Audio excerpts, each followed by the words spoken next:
തിരുഹൃദയ വണക്കമാസം June 18-ാം തീയതി. ഈശോയുടെ ദിവ്യഹൃദയം രക്ഷയുടെ മാതൃക. ജപം.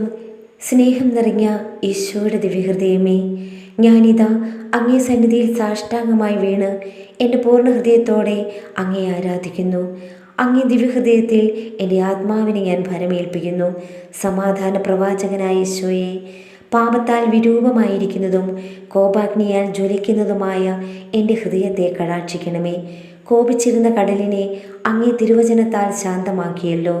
ലോകരക്ഷിതാവായ എൻ്റെ നല്ല ഈശോയെ, എൻ്റെ എല്ലാ ദുർഗുണങ്ങളും നീങ്ങുന്നതിനും അങ്ങേ സ്നേഹശീലവും ക്ഷമയും കണ്ടുപഠിക്കുന്നതിനും വേണ്ട അനുഗ്രഹം തന്നരുളണമേ. സുഹൃത ജപം. ഈശോയുടെ ദിവ്യഹൃദയമേ, ക്ഷമയെന്ന പുണ്യം അഭ്യസിക്കുവാൻ കൃപ ചെയ്യണമേ. സൽക്രിയ. നമ്മുടെ വിരോധികൾക്ക് വേണ്ടി ഒരു സ്വർഗസ്ഥനായ പിതാവും